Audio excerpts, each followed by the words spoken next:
Niños.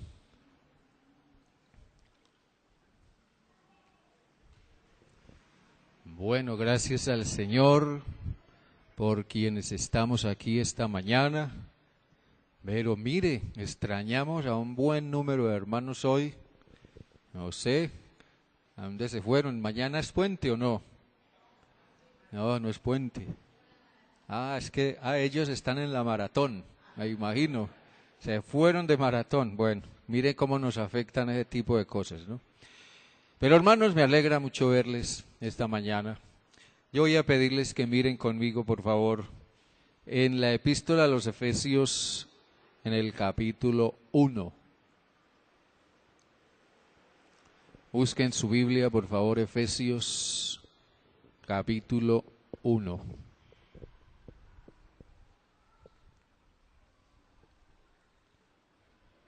Vamos a mirar desde el versículo 3, por favor. Capítulo 1 de Efesios, el versículo 3. Allí dice: bendito sea el Dios y Padre, perdona.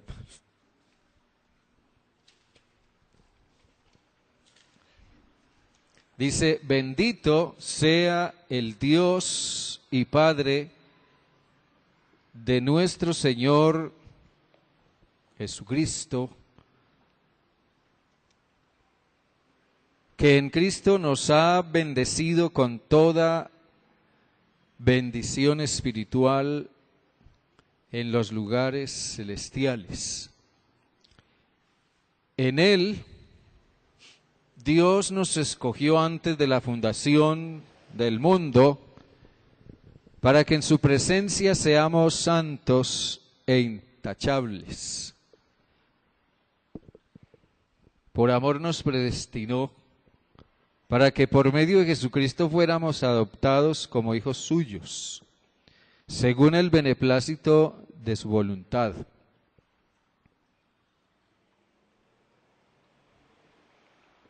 para alabanza de la gloria de su gracia, con la cual nos hizo aceptos en el amado.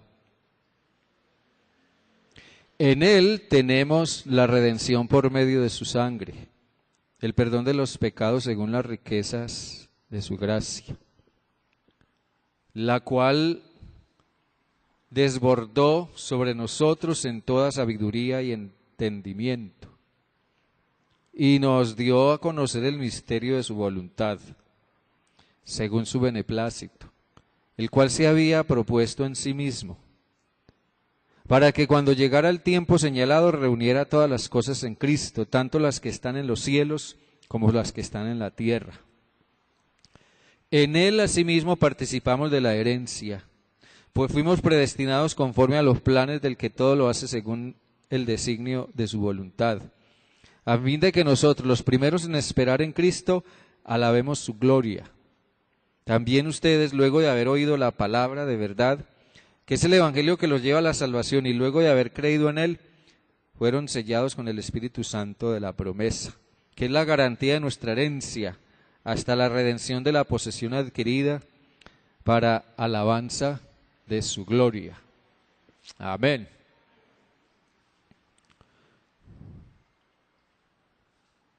Otro de los grandes postulados, ya este sería el cuarto, el último, que se proclamaron durante el tiempo de la Reforma, fue el de la sola gracia.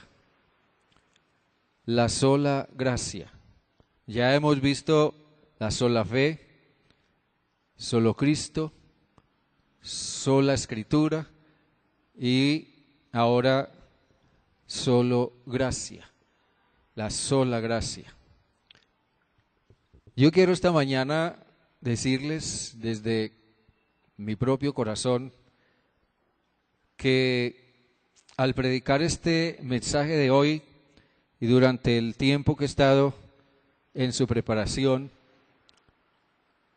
yo soy profundamente consciente de mis propias debilidades, de mis propias flaquezas, de mis propias luchas y de mirar mi propio estado de conciencia, de mirarme a mí mismo y de reconocer más y más cuán grande es y ha sido la gracia de Dios conmigo. Hablo en lo personal y parto del punto de que no pretendo de ninguna manera predicar un sermón que no tenga o que en alguna forma no me lo haya o no me lo esté aplicando a mí mismo, en mi propia necesidad. Porque cuando uno mira el tema de la gracia de Dios, uno no puede dejar necesariamente de verse a sí mismo. Es imposible no vernos a nosotros mismos a la luz de la gracia de Dios. Por eso cuando cantábamos hace un rato el canto que dice que no hay nada que yo pueda esconder de Dios, es cuando venimos a la luz de su gracia, que nosotros vemos lo que somos. Y cuando vemos lo que somos y lo vemos más a fondo y con toda honestidad, no podemos menos que decir: Señor, que tu gracia me acoja. Este pasaje que acabamos de leer es en realidad un himno y nos hace ver lo que la iglesia cantaba en los tiempos primitivos o en los primeros años de la iglesia cristiana. Vemos lo que contenían los cantos que la iglesia entonaba y en lo que la iglesia se enfocaba. Tal vez no todo el pasaje era un himno que la gente cantara de una vez.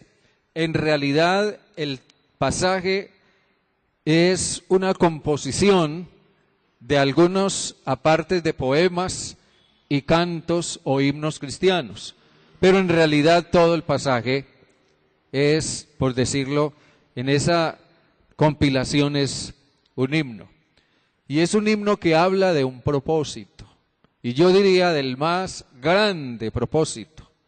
Yo creo que el más grande propósito que pudiera tener alguien o pudiera tener alguna institución o una nación o quien quiera que fuera en el mundo, por más grande que sean los propósitos, no hay propósito que pueda alcanzarse en su grandeza, en su magnitud, en su profundidad, a lo que es el propósito eterno de Dios.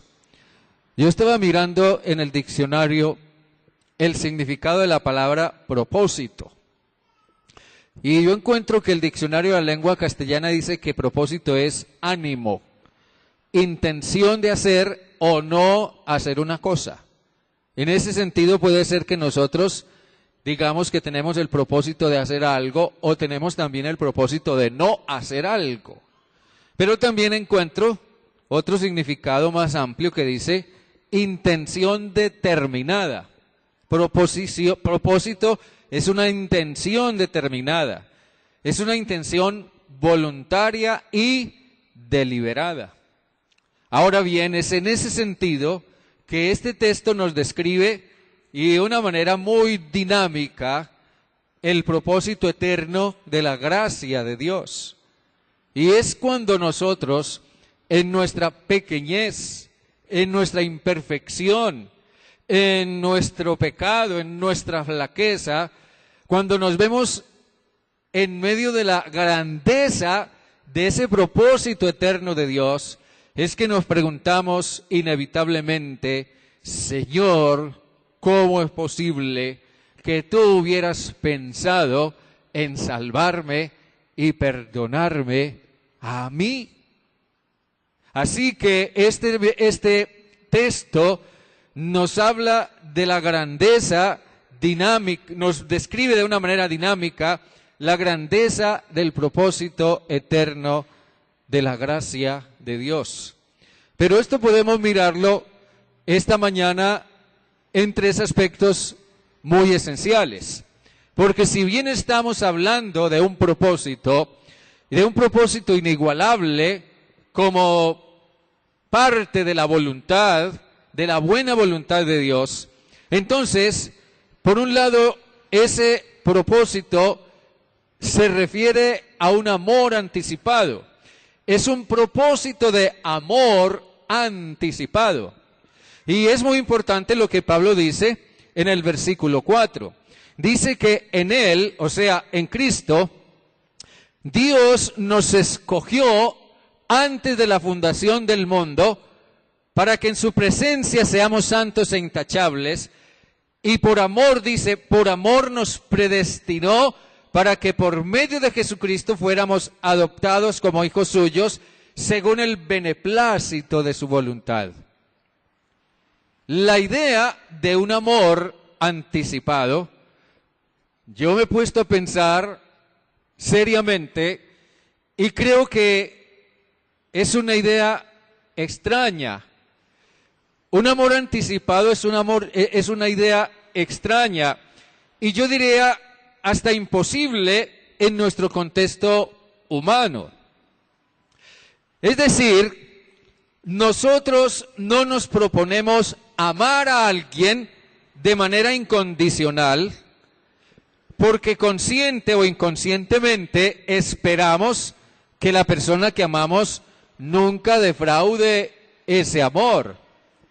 Puede ser que hay personas que sí lo hacen, yo no sé, pero la mayoría de los mortales no nos proponemos premeditadamente amar de manera incondicional, porque esperamos que ese amor sea fiel.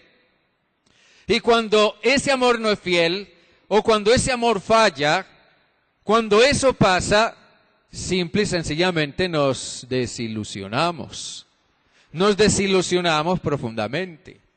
Y es por eso que tantas buenas amistades, relaciones o matrimonios se terminan. No siempre nosotros tenemos la capacidad de amar en forma anticipada.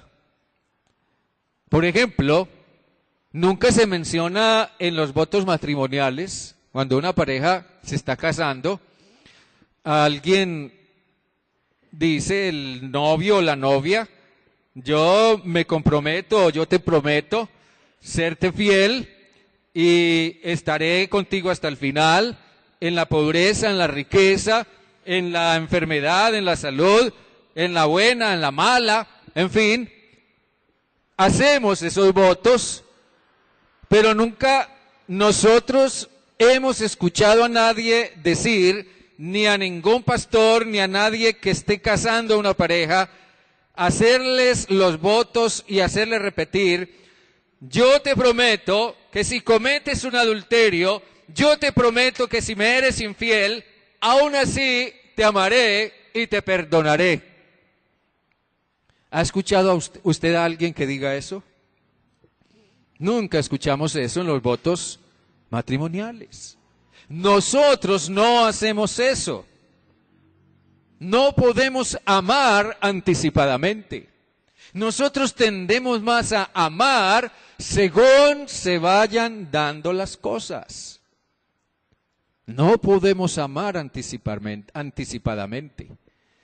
Pero Dios sí lo hace. Dios sí nos ama anticipadamente. Mire usted lo que dice el profeta Jeremías en el capítulo 33. Jeremías capítulo 33. Búsquelo allí en su Biblia, por favor. Jeremías capítulo 33. En el versículo 3. Miren lo que dice. Perdón, corrijo. Jeremías capítulo 31, versículo 3. Jeremías 31, versículo 3. Dice, hace ya mucho tiempo el Señor se hizo presente y me dijo: yo te amo con amor eterno. Por eso te he prolongado mi misericordia.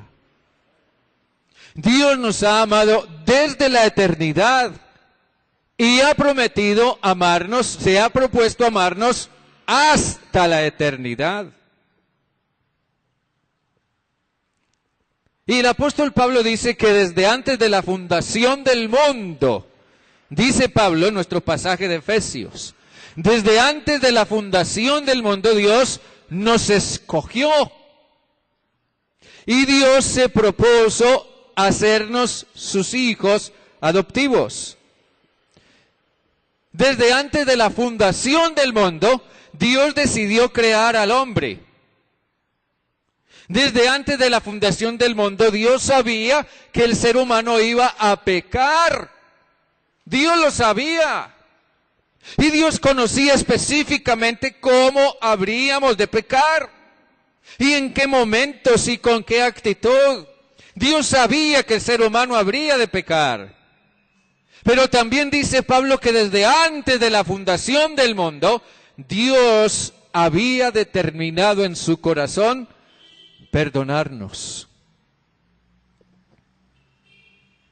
Ahora, mucho más, mediante su decisión de perdonar, Dios extendió su misericordia, haciéndose el propósito de acoger al ser humano como hijo en adopción. No siempre es fácil entender o explicar o describir lo que es la misericordia de Dios. Porque nosotros tendemos a mirar la misericordia de Dios a la luz de lo que es nuestra propia capacidad de tener misericordia. Y en el Antiguo Testamento, los teólogos tuvieron que hacer uso de figuras muy, diría yo, exageradas para poder describir lo que es la misericordia de Dios. Porque en el Salmo 103 el salmista dice: como están de altos los cielos sobre la tierra, has engrandecido tu misericordia sobre nosotros. Si nosotros pudiéramos medir la distancia que hay entre el cielo o entre la tierra y el último rincón del cosmos, podríamos entender la grandeza de la misericordia de Dios. Dios se hizo al propósito. Dios determinó en su voluntad acogernos en su misericordia como hijos adoptivos. Miren bien, solamente así quedaría garantizada nuestra sobrevivencia eterna. Yo quiero que me entienda eso muy bien. Solamente siendo hijos de Dios está garantizada nuestra sobrevivencia eterna. Y Dios lo determinó desde la eternidad. Por eso estamos hablando de que el propósito eterno de la gracia de Dios es un propósito de amor anticipado. Esto nos lleva al siguiente aspecto. Ese propósito es un propósito consumado mediante un sacrificio. Aquí dice que por amor nos predestinó para que por medio de Jesucristo, miren bien, por medio de Jesucristo, dice el versículo 5, para que por medio de Jesucristo fuéramos adoptados como hijos suyos, según el beneplácito de su voluntad. Aquí este texto nos está hablando de un Dios bueno, un Dios infinitamente bueno, un Dios infinitamente benigno, bondadoso, un Dios con una voluntad dispuesta, tanto que Pablo habla del beneplácito de la voluntad de Dios. Pero a la luz de eso, piense usted aquí conmigo en lo que es la condición de un hijo o una hija adoptado o adoptada. Hay muchos hijos que tienen padres porque un día fueron adoptados. Y gracias al Señor por eso, porque esos hijos salieron de una vida desamparada y encontraron unos padres y una familia. Y eso es una bendición. Pero piense usted en la condición de un hijo adoptado. Ese hijo era alguien que por determinadas circunstancias no tenía una familia, no tenía unos padres. Entonces, alguien comenzó una gestión para conseguirle una familia. Hoy en día eso es una gestión legal, no sé, sumamente compleja, bueno, no sé, pero es una gestión legal que hay que hacer para adoptar un niño o una niña. Entonces alguien comenzó una gestión para conseguirle a ese hijo una familia, unos padres. Podría decirse que Jesús fue el gestor de nuestra adopción, porque Dios nos vio desamparados, Dios nos vio abandonados a nuestra suerte eterna, Dios nos vio en una necesidad muy grande. Entonces, por esa razón, Dios envió a su Hijo Jesús, quien fue el gestor, vuelvo y repito, de nuestra adopción. La pregunta que surge aquí es, ¿qué fue lo que realmente se llevó a cabo cuando Jesús fue levantado en la cruz? Y creo que allí hay algo en lo que nosotros necesitamos reflexionar más profundamente. Sí, nosotros sabemos que Jesús murió por nosotros, pagó por nuestros pecados, nos da la salvación por medio de su sacrificio en la cruz, muchas cosas. Pero la pregunta sigue siendo, ¿qué fue realmente lo que sucedió cuando Jesús fue levantado en la cruz? Lo que en realidad sucedió fue que alguien se presentó ante la ley de Dios en representación nuestra. Jesús se presenta delante de la ley de Dios diciendo, yo estoy aquí en representación de los hijos desamparados, de los hijos perdidos, de los hijos sin padre, de los hijos que no tienen una esperanza. Yo estoy aquí en representación de ellos. En la primera epístola de Juan, en el capítulo 2, en los versículos 2, 1 y 2, el apóstol Juan nos da a entender eso, cuando nos dice, hijitos míos, les escribo estas cosas para que no pequen. Si alguno ha pecado, tenemos un abogado ante el Padre, a Jesucristo el justo.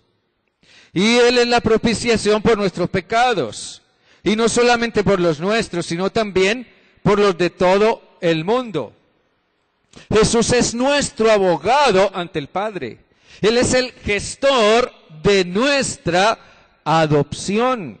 ¿Se dan cuenta? Él es el gestor de nuestra adopción.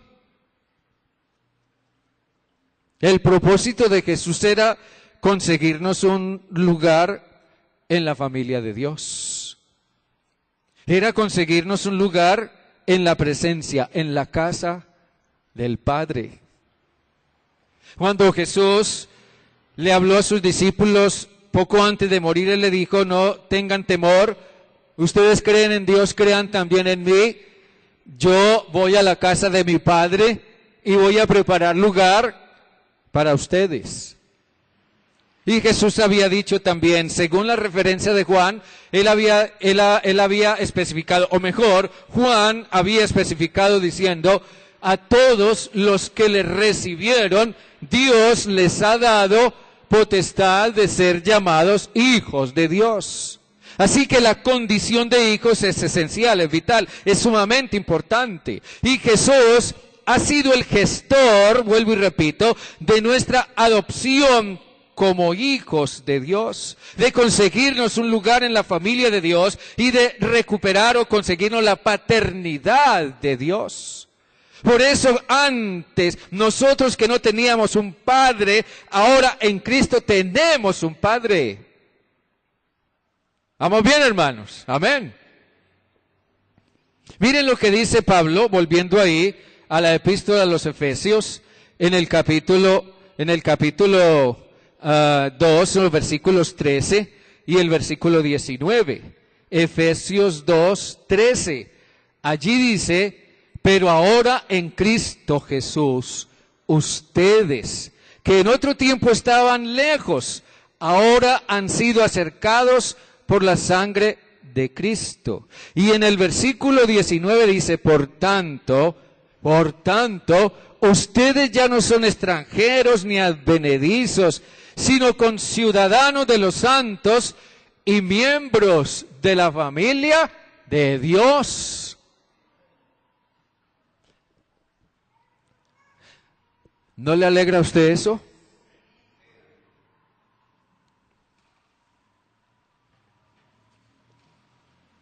La gestión de Jesús consistió, o mejor, la gestión de Jesús para consumar nuestra adopción como hijos de Dios incluyó su muerte sacrificial, su muerte en nuestro lugar. Déjenme ampliar esto un poco más. Por su muerte nosotros fuimos redimidos, perdonados, pero más que todo, por medio de su muerte, por medio de su sacrificio, Jesús nos ha hecho parte de su familia y nos ha hecho propiedad de Él junto con Él. Perdón, nos ha hecho propiedad del Padre junto con Él. En la epístola de los Romanos, en el capítulo 8, el versículo 17, Romanos capítulo 8, versículo 17, dice, y si somos hijos, somos también herederos, herederos de Dios y coherederos con Cristo, si es que padecemos juntamente con Él, para que juntamente con Él seamos glorificados. Y yo no puedo menos que decir a eso, gloria a Dios. ¡Qué maravilla eso! Eso significa que mi condición de pecador por naturaleza, ya no es un inconveniente para que Dios me bendiga y me acoja. Ahora, entiéndame esto bien. La adopción aquí, en el sentido en que Pablo nos la describe en este pasaje de Efesios, la adopción tiene que ver no solo con recibir como hijo a alguien que no lo es en forma natural, sino con lo que se concede. Entiéndame bien eso. En realidad, en los tiempos del Imperio Romano, adoptar, o el que unos padres adoptaran a alguien como hijo, generalmente se veía más o se enfatizaba más en el sentido no tanto del hijo que se acogía, sino de lo que el padre podía conceder a ese hijo. Generalmente era en lo que más se enfatizaba la adopción, en lo que se concedía. Entonces esto nos lleva a reflexionar en que los padres humanos pueden, al adoptar a alguien como hijo o hija, sí, pueden brindarle amor, indudablemente, incluso le dan su apellido, le dan sus recursos y hasta le dan su herencia, los hacen dignos de su herencia.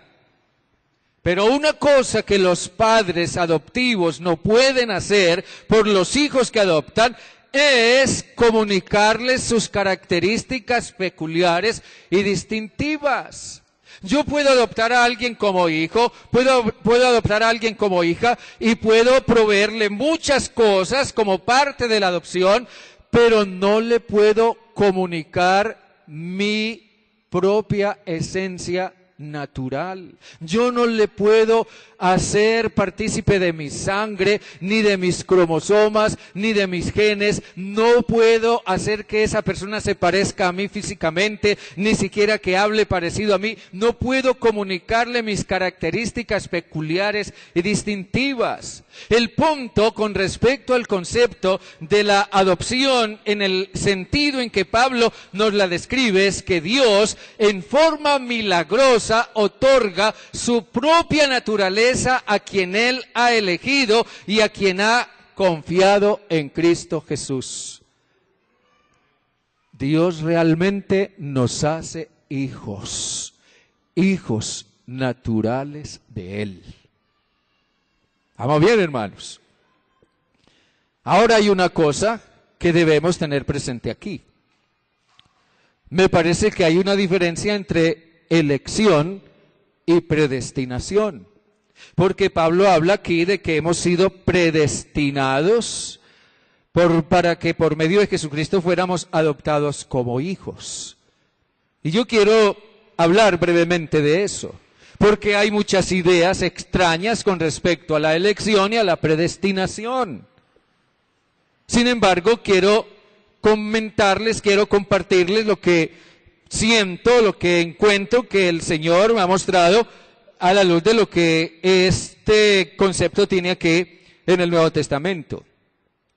Y creo que hay una diferencia entre elección y predestinación. Si nosotros malinterpretamos el tema de la elección, vamos también a malinterpretar el tema de la predestinación. Algunos afirman con respecto a la elección que Dios simplemente eligió a quienes han de ser salvos y a otros, en cierta forma, Dios los menospreció para que no fueran salvos. Hay quienes afirman que Dios creó a unos para que fueran salvos y creó a otros para que se condenaran y que aún condenándose ellos glorificarían a Dios. Bueno, esas son ideas, a mi modo de ver, extrañas. Porque lo que yo encuentro es que la elección se refiere a personas designadas para algo en particular. Es el sentido del término elección. Y la segunda cosa, la predestinación, se refiere o tiene que ver con un propósito fijado de antemano para quienes son elegidos. Por tanto, la elección implica el reconocimiento de unas condiciones. Para elegir a alguien para algo se requiere el reconocimiento de unas condiciones para eso, para lo que va a ser elegido. O sea, Dios ha elegido aceptar a quienes manifiesten esas condiciones. El salmista dice que Dios ha elegido al piadoso para sí. Y Dios lo ha elegido porque a través de su piedad está manifestando temor de Dios. También dice que Dios resiste a los soberbios y da gracia a los humildes. Eso significa que Dios ha elegido a los que son humildes ante Él. A los que reconocen su necesidad espiritual, Dios los ha elegido. A los que no reconocen su necesidad espiritual y son soberbios y orgullosos, Dios no los ha elegido. Dios no puede hacer santo e intachable a quien se cree santo e intachable. Si alguien se presenta delante de Dios y le dice, yo soy santo e intachable, entonces ese no es un elegido de Dios. Pero si alguien se presenta delante de Dios y dice, Señor, yo soy un pecador, perdóname, yo me arrepiento de mis pecados porque te he fallado, ese es un elegido de Dios. Jesús dijo, yo no he venido a buscar a justos, sino a pecadores al arrepentimiento. Jesús nunca dijo, yo vine a buscar a los que Dios eligió y a echar lejos a los que Dios no eligió. No, Jesús dijo, yo no he venido a buscar a los que se creen justos, sino a los que reconocen que son pecadores. La predestinación entonces es el propósito fijado de antemano por Dios para quienes demuestren las condiciones requeridas. Dios hace hijos a quienes se humillan y se arrepienten. Anticipadamente Dios decidió salvar a quienes nadie esperaría que se salvaran. Dios eligió a los que se arrepienten para darles salvación. Es como si usted fuera a adoptar a un niño o a una niña. Tal vez usted considera las opciones que tiene, pero una vez que usted toma la decisión de adoptar ese niño o esa niña, usted se fija el propósito. A ese hijo o a esa hija yo le voy a dar amor, le voy a dar mi apellido, lo voy a hacer que participe de todos mis recursos y aún de mi herencia. ¿Ya? Es algo que usted determina anticipadamente. Dios nos eligió a quienes en verdad, o Dios eligió a quienes en verdad se arrepiente para hacerlos sus hijos y darles su salvación. Entonces, la pregunta ahora es, ¿cómo la obra expiatoria de Cristo nos permite ser adoptados hijos? Muy bien, pues con su muerte Cristo quitó el pecado de en medio en nuestra relación con Dios. Y miren bien, al hacerlo nos permite acceder a las bendiciones de Dios, y la bendición más grande a la que nosotros podemos acceder por medio del sacrificio de Cristo es la naturaleza misma de Dios. Eso realmente es tremendo. De modo que cuando Cristo viene a nosotros, nos es dada la naturaleza divina, porque Jesucristo es Dios. Jesús en nosotros es la presencia de Dios en nosotros, es la naturaleza de Dios en nosotros. Nuestra naturaleza humana continúa ahí, pero la naturaleza de Dios viene a estar presente en nosotros. Es Cristo en nosotros, hermanos, hermanas. Es Cristo en nosotros lo que nos hace hijos de Dios. Por medio de Él nosotros fuimos hechos hijos. ¿Me entiende lo que digo? Y es a eso a lo que se refería el apóstol Juan, vuelvo y lo subrayo, cuando decía, por cuanto a todos los que le recibieron, Dios les dio potestad de ser llamados hijos de Dios. Y es más, el apóstol Juan aclara, para quienes puedan tener alguna duda con respecto a eso. Él les dice, los cuales, dice en el versículo 13 del capítulo 1, los cuales no son engendrados ni de sangre, ni de voluntad de carne, ni de voluntad de varón, sino de Dios. Y en tercer lugar, el propósito eterno de la gracia de Dios es un propósito de aceptación inmerecida. Por eso Pablo habla aquí de su gracia, por medio de la cual nos hizo aceptos. Dice aquí en el versículo 6, para alabanza de la gloria de su gracia, con la cual nos hizo aceptos en el amado. ¿Saben una cosa, hermanos? Cuando uno se pregunta honestamente, bueno, ¿qué podría haber en nosotros que nos hiciera aceptables ante Dios? Sinceramente, yo me hago esa pregunta muchas veces. ¿Qué puede haber en mí que me haga aceptable ante Dios? Si nosotros nos preguntamos eso honestamente, de seguro pueden surgir muchas respuestas. La respuesta depende de nuestro mismo entorno, de lo que pensemos acerca de nosotros mismos, de lo que nos han enseñado, qué sé yo, depende de muchas cosas. Pero generalmente de inmediato nosotros tendemos a hacer una rápida evaluación y llegamos a la conclusión de que, bueno, puede ser que algo de bueno debe haber en mí que me haga aceptable ante Dios. Hay dos relatos en el Evangelio de Lucas que nos hablan, uno de un joven rico y otro de un fariseo y un publicano. Un día el joven rico estaba preocupado con qué le pasaría si él se moría y a dónde iría su alma. Y él no estaba seguro de eso. Entonces vino donde Jesús y le preguntó qué tengo que hacer para salvarme. Y Jesús le preguntó, yo pienso que la pregunta que Jesús le hizo fue una pregunta más de tipo evaluativo, como quien dice, evalúate, si cumples los mandamientos, si cumples todos los mandamientos, evalúate a la luz de eso. Y el joven rico rápidamente se evaluó, ¿y cuál fue su respuesta? Yo he cumplido con todos esos mandamientos desde mi juventud. Nunca he matado, nunca he robado, nunca he cometido adulterio, nunca he deshonrado a mis padres, nunca he dicho una mentira.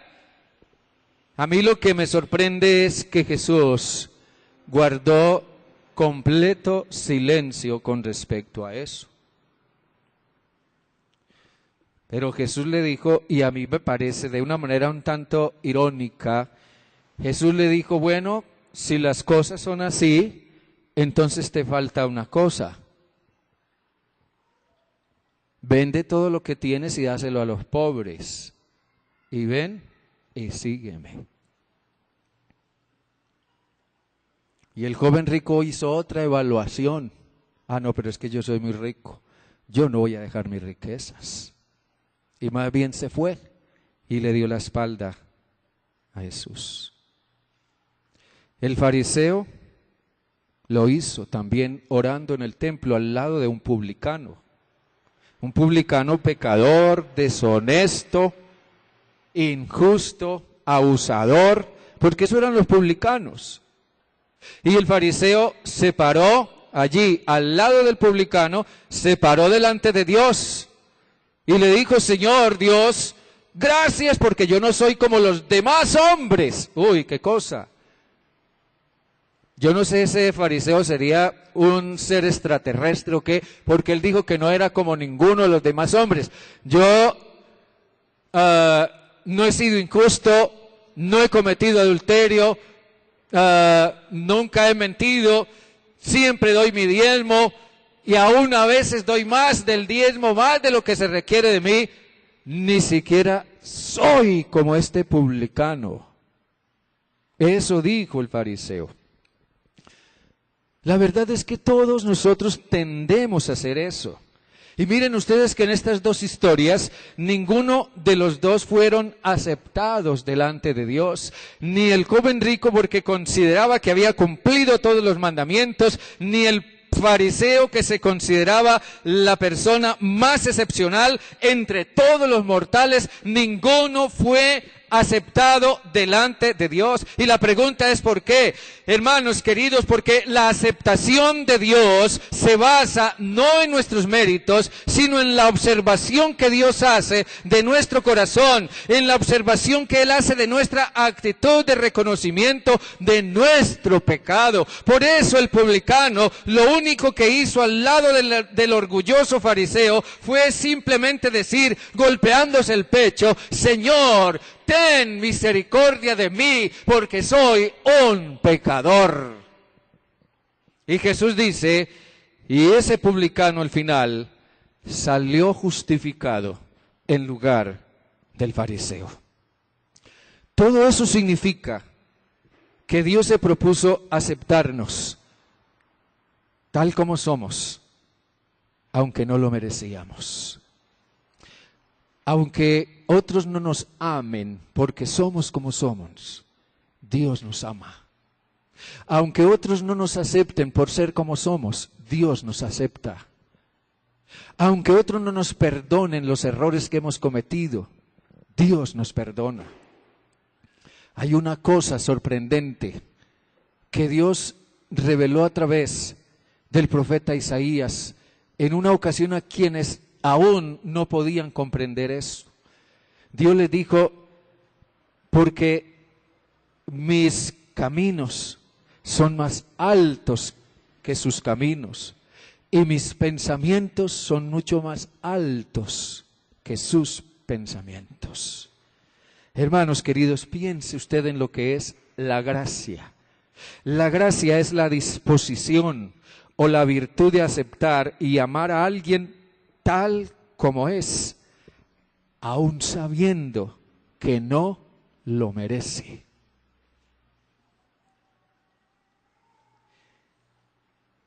Mire usted lo que dice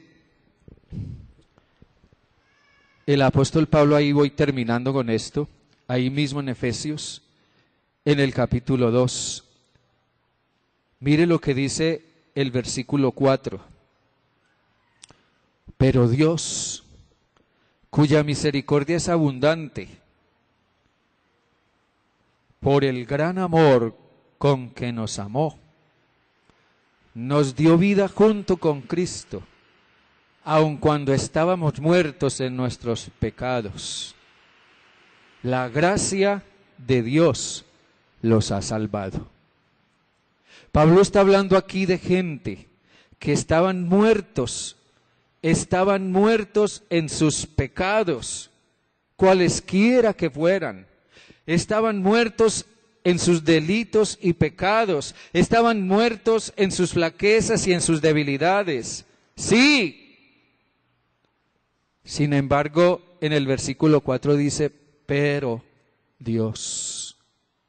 Y yo le doy gracias a ese pero Dios. Aún sabiendo Dios y viendo que estaban muertos en sus delitos y en sus pecados, Dios, cuya misericordia es abundante, dice, les dio vida por su sola gracia. Y Pablo decía, escribiendo a los romanos, que si alguien pudiera encontrar algo que pudiera hacerlo aceptable ante Dios, entonces la gracia no tendría sentido, porque si es por obras, entonces no es por gracia. Hermanos, Dios nos acepta plenamente, sabiendo aún que no lo merecemos. Cuando los reformadores miraron su contexto religioso, ellos se dieron cuenta que la iglesia había perdido el mensaje radical de la gracia de Dios. Muchas prácticas y muchas enseñanzas de la iglesia en ese entonces habían perdido de vista el mensaje de la misericordia y de la gracia de Dios hacia los seres humanos.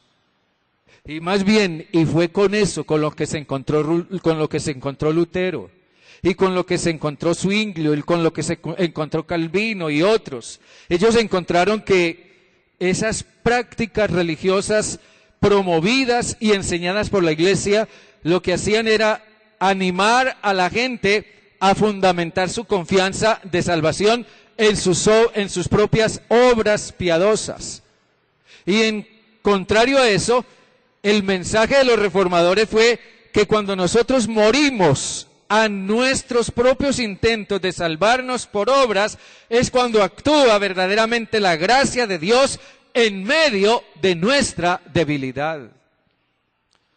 Hermanos queridos, el problema más grande hoy es que en una época, como alguien dijera, una época enamorada de los mensajes de autoayuda, de los mensajes de prosperidad, de los mensajes de moralismo, el principio de la sola gracia no es muy popular para mucha gente, porque muchos no queremos un regalo, no queremos que Dios nos regale la salvación, queremos hacerlo todo por nuestras obras, por nuestro esfuerzo y como merecimiento a lo que hemos hecho.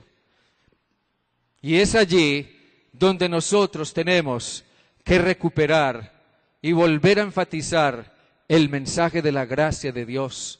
Ese mensaje que a través de Pablo sigue resonando en nuestras Biblias en el día de hoy. Porque dice, porque por gracia sois salvos, por medio de la fe, y no por obras, para que nadie se gloríe.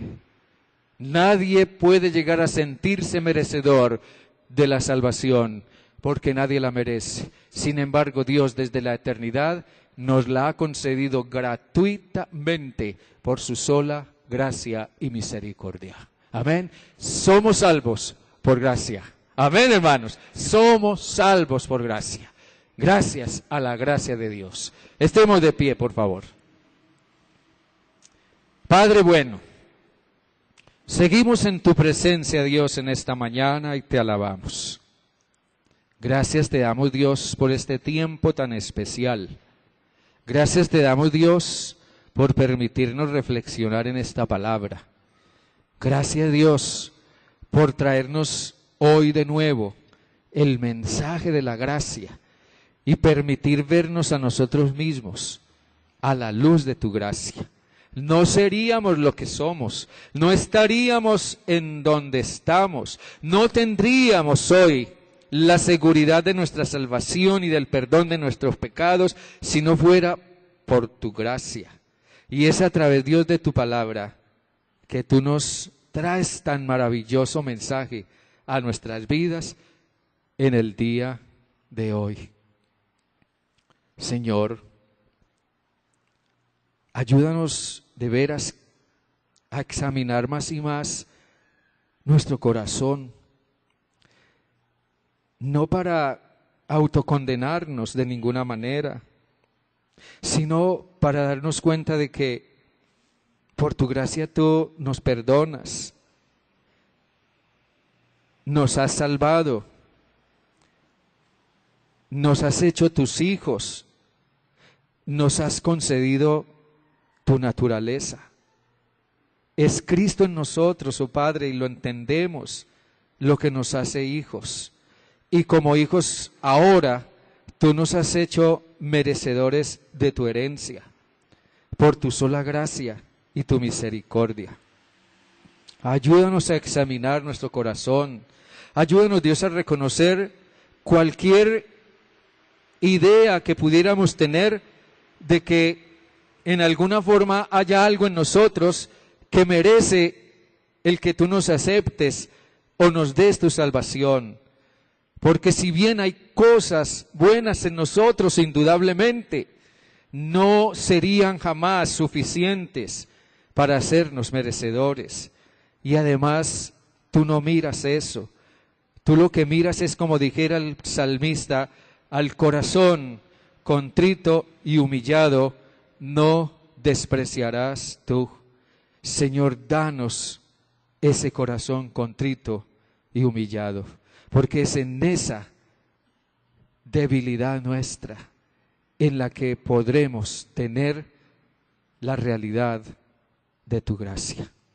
Limpia nuestro corazón, perdona todos nuestros pecados y llénanos cada día más de tu presencia y encamínanos más en seguir a Jesús.